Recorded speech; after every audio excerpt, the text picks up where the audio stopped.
Let's talk about Dragon Ball Super Chapter 89. If you're a Dragon Ball fan that's mainly in it for the fights and seeing Goku and Vegeta, then this arc and this chapter may not be your cup of tea. But for someone like me who wanted to see more Trunks and Goten action, I wanted to see more from them. It's been a while we have seen anything from them. Even if it's something as simple as this, I'm satisfied. It's not the best thing in Dragon Ball, but hey, I'll take what I can get at this point. Hopefully, this results in something really epic and cool for them by the end of the arc, but we're just gonna have to wait and see. At the beginning of this chapter, we start off with Bulma telling Trunks he better not be late to school, along with Mai. That's right, Mai is heading to school now. She realizes that it may be unnatural and it'll spark rumors if Mai, who appears to be the same age as Trunks, never attended school, so she figures, alright, it's time to send you off to school with Trunks. Couldn't Bulma have said some bullshit like, oh, homeschooling or something like that? I mean, she is one of the richest people in the world, right? Capsule Corp and everything. But whatever. Trunks is pretty excited that Mai's gonna be attending school with him. He does have a crush on her after all. It's not too long after that the teacher introduces Mai as the new student to the class, but she's not the only new student. Another new student attends, and his name is Beta. Naturally, he's the good looking guy who can do a lot of shit around, so everyone's pretty impressed. And Trunks is jealous because he thinks Mai is getting attached to this guy, thinking he's all cool. So he tries to outdo him, but it doesn't really work in his favor as they play basketball together. I'll tell you this whole chapter that I read from Dragon Ball Super felt like I was reading issue of Spider-Man. It literally feels like the life of Peter Parker and Peter trying to hide his identity of Spider-Man in high school or just school in general. Here's why I think that. Turns out this new student isn't exactly an actual new student. He's somebody sent by Dr. Hedo who created him. Dr. Hedo is just trying to get information on who broke into his lab and stole Hedo's disc. So this Beta guy is actually an android or some kind of freaky creation from Hedo, just like his other works. And the only lead he has is this person who broke in who looked like a superhero and eventually had golden hair.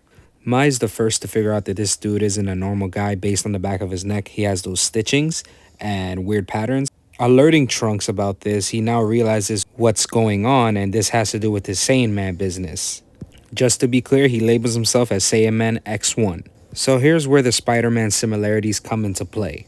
So Beta is actually Beta number 1 created by Dr. Hedo. And Dr. Hedo has suspicions about Trunks, so he tells Beta to keep an eye on him and do whatever it takes to find out that he has superpowers.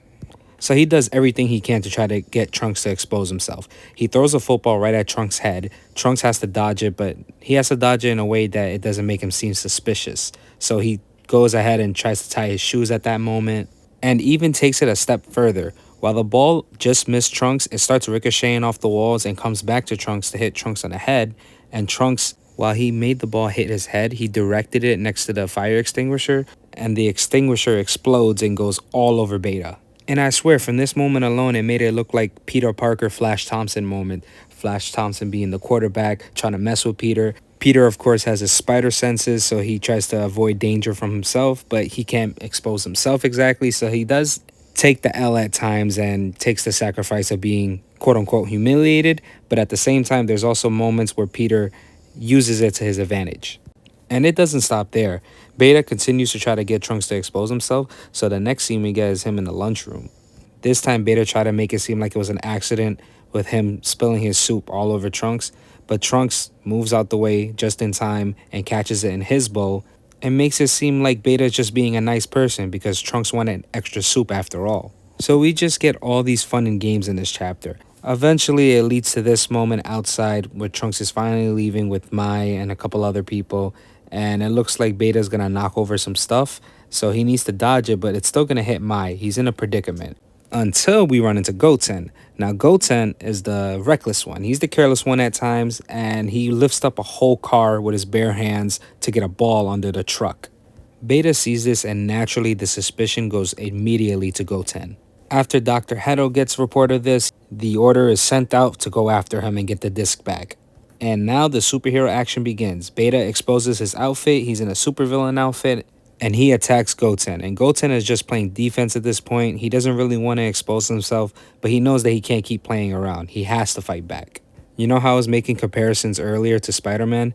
Well, the stuff doesn't stop there. Trunks uses the good old excuse that he has to run to the restroom before they head home, even though action is happening right now, and he runs right off, and he's ready to transform into his Saiyaman X1 outfit. Trunks makes it in time before Goten reveals his true powers, and plays it off for Goten to run along as a civilian, but hands Goten the new transformation bracelet, because Goten is Saiyaman X2, and the battle begins. It is now time for Saiyaman X1 versus Beta 1. The fight isn't too crazy. This guy wasn't really a real threat. He wasn't too powerful. He tried to whip out a big robot suit, but it didn't really do anything. He shoots a bunch of missiles to try to throw Trunks off, but that's when Goten arrives, and it allows Trunks to save all the other students. He finishes off Beta number 2 with a high pressure blast, and Beta number 2 was trying to escape with Mai, so Mai falls out of the sky and Trunks captures her in midair. She opens her eyes, but she doesn't see Trunks' face. She just sees the lower half of it, but she imagines Trunks, future Trunks to be exact, the one that she fell in love with. And man, she is super flustered. The chapter ends with Trunks and Goten coming back as if nothing happened. You know, the old stick, like, hey, what happened? What did I miss? Trunks sees that Mai is in love with Saiyaman X1, so he figures this is his opportunity to try to get Mai to like him by exposing his identity and telling her the truth.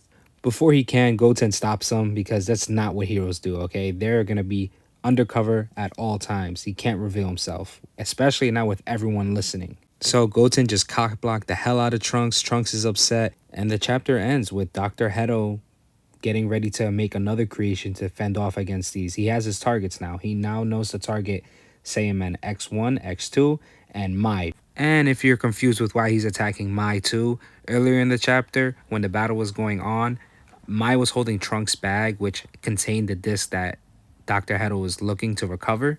And the bag kind of opened up and was exposed to the public, so it gave Beta a chance to actually see that this was Dr. Hedo's disc. And that's the chapter. Hopefully by the next one we get a little bit more exciting stuff going on. Let me know how you guys enjoyed it. Please like, and if you're new to the channel, sub. I'll see you on the next video.